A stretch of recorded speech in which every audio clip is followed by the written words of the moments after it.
Hello, everyone, and welcome to Chefs to Watch. Our chef today is James Jabbarr from Clayton County Schools in Georgia. Hi, James. Thanks for being here. Oh, thank you for inviting me. Good morning. Good morning. How are you doing? I'm doing well. Thank you. And how's the new school year going? Like, this is everybody's in person now, right? Absolutely. Absolutely. It's day by day, of course. Mhm. Each day you have to be flexible. I kind of say we're short. We're a shortstop in this position. We just don't know which way it's going to go. So we have to be flexible, alert, Mhm. and ready to move at a whim or the direction and make sure that we maintain a healthy, a decent lunch and breakfast for the students. For sure. I mean, there's all this going on, but it is kids. So one thing about you is that you make things fun for these kids and you show them that it's okay to be silly, and you and your whole team like do some really fun stuff for them. So I wondered if you could tell us a little bit about some of the things you've done in the past. I know you have dressed up like Darth Vader, like you guys go all out for these kids. Give me some examples. Ah. Yes, this was a promotion for Mhm. National School Breakfast Week, and it was breakfast is out of this world.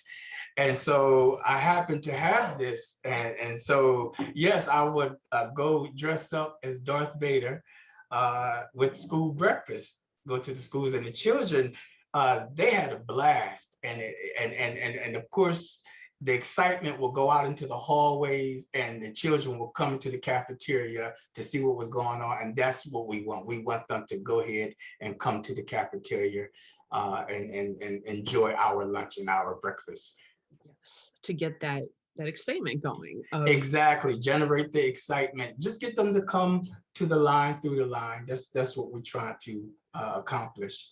exactly. And what are some other like little promotions that you have done over the years? Well, we've done magic tricks. Right. Yes, I've done magic tricks with them. Uh, Part of my job as chef and trainer is to go to the school, go to the classroom and educate the students. And the first few times I recognized that the children on elementary level was just kind of bored. They didn't understand Mhm. much of it. So then we threw in some cheap magic tricks with them. Then we caught their attention. You know, there's no, when you think of magic, you think of magicians always pulling out a rabbit or Right. apples. So it's kind of like the same thing. It's like, well, magicians are using a lot of food items, so let's go for it. And it worked. Had a lot of response, and it just again generated the excitement. The children wanted to learn more about healthy eating, and that's what we wanted to nab, just healthy eating, fun while learning. Yes, because it's like you got to make it fun and you've got to get their attention before they can learn those things. Yes, So absolutely. how did you learn like that sleight of hand, like doing that kind of stuff? Like you just pick that up along the way during life just for fun? Yeah, well, you know, at 11 years old, all children wanted to learn magic. And so Yes. we picked up on the small little things, and so I mastered that at a young age. And Mhm. I never thought I would have to incorporate it.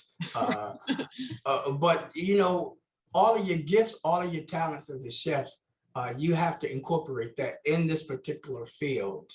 Uh, in this particular field is school nutrition, Mhm. It's and so and true. You're yes, drawing on all of those you're experiences. all of those experience, the fun. You know, a lot of chefs that I've known, they come into the school nutrition program and they realize, wow, this is not for me, because their passion, you know, we're not cooking with wine, we're not cooking with salt, you know, we're steaming a lot of items there. And so the passion, they leave. And I said, well, no, this is fun. You have to grab the children's attention, get them to come and eat, show them colored vegetables, and get them to come to eat. Yeah, I know we're limited with the sodium and we're limited with wine, obviously, but Right. it's no reason why we shouldn't have fun doing what we do. Yeah, absolutely. And yeah, you kind of do need to be young at heart. And I think Yes. K through 12 professionals always do have that kind of like zest for life. And if not, it's not going to be as fun and you're not going to do as good of a job. So how did you get into just the culinary world to begin with? What's your origin story? Well, of course, I was a hungry child. I was a hungry student. And so my oldest brother, he said, why don't you go to a VOTEC school and take up culinary arts? And you never have to steal again to eat, because I was an impoverished child. Yeah. And yes, we used to steal food to eat. Mhm. And so going into culinary, it was like, wow, I can eat. Right. Because I was a starving child, Yeah. starving children cannot learn. And Right. so unbeknownst to me, that it led to a full scholarship to Johnson & Wales University, which is like, wow, Mhm. didn't I have to take a SAT test or ACT test, which held a lot of students in my category back. Yeah. But, Yeah. realizing that I can go on to college and get the college experience without taking those classes. So culinary has always been a great vehicle for myself and for younger children Yeah. to get on board and say, this is a great career. You're going to put in your hours and your dues, but you never starve. And the fun part was I learned so many nationalities, because cuisines are nationalities. Right. Right. And it was just fun learning that. It's so true. You lifted yourself up, and then now you have this understanding of what it's like to grow up food insecure and to grow up Yes, hungry. So, absolutely. And then it's full circle, because now when we serving children, I see children just like me, identical to myself, and mhm. say, wow, this child hasn't eaten in a while. I know this child is not learning. And Yeah. so my heart is in that is genuine. And Yeah. children can discern if you're genuine or if you're not genuine. Oh, they And can. that's where the fun comes in at. They can see that I'm genuine about making sure that they eat Yes. healthy, and Mhm. that they're mentally strong, and that they're vibrant. Right. You are a good presence in their life, it sounds like. Very cool. A constant. Thank you. Yes, ma'am. Where Absolutely. they know they can find you there. They're very cool. I Yes. definitely like the sound of that. What are some of the international foods or maybe fusion stuff that you're looking at that you'd like to get into or that you've been playing around with lately? Well, we've tested street tacos this summer uh, during our TID4 class, which is actually changing to manager pathway. That class is Okay. changing towards that. And where we tested Mexican coleslaw for the Nice. topping. And it's Greek yogurt, actually, Oh, mixed with coleslaw, mayonnaise, cilantro, lime juice, garlic powder. mm, And it was nice. It was like, wow. yeah. Uh, so Mexican slaw was one of the things we tested. Carne asada street taco, Oh, yeah. which was a hit amongst the students and the teachers who tried it. So that was a huge. And then we had a vegetarian meal that Chef Michael DeBose gave us, which is a cilantro lime chickpea Mm, chili, which was a vegetarian meal, which went over pretty well as well. So those are some of the things that we're testing and yeah. plan to put on our menu. That's a good idea. Chickpeas really do give like a little bit of body to chili. I have a sweet potato chili that I've been making for a long time. It's like Oh, wow. in a crock pot, and I throw in some chickpeas in there, and it is good. It's like you really don't miss the meat. The You sweet really potatoes don't. make it so good. I gotta make Yes. that again because we're getting into the season of chili and being cozy again.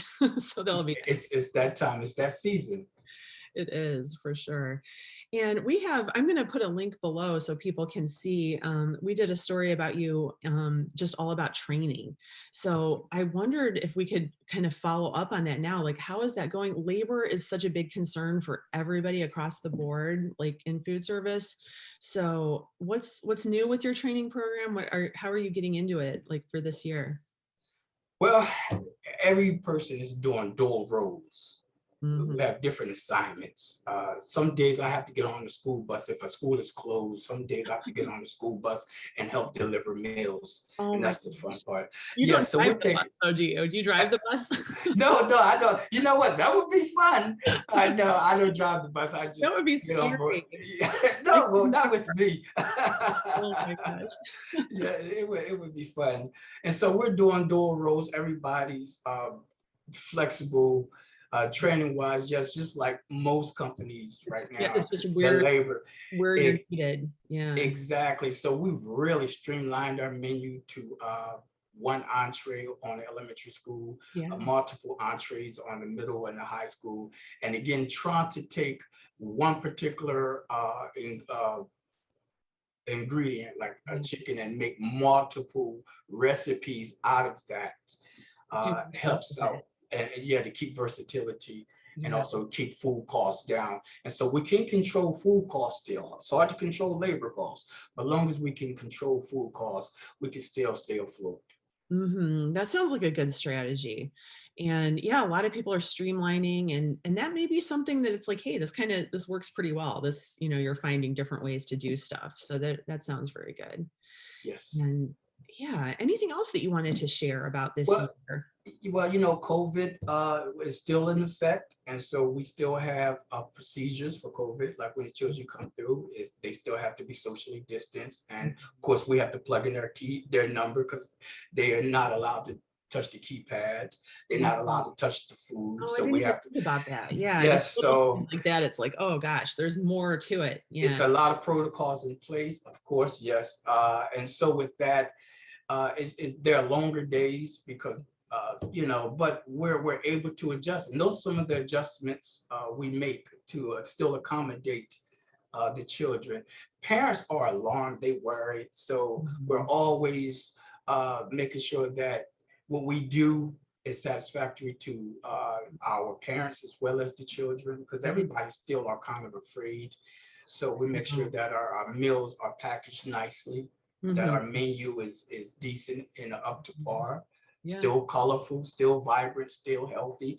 And Mhm. so we still do that because even though COVID is still in here, it's not justification for lackluster performance. Right, right. You are doing a lot. You are doing amazing work. And Thank you.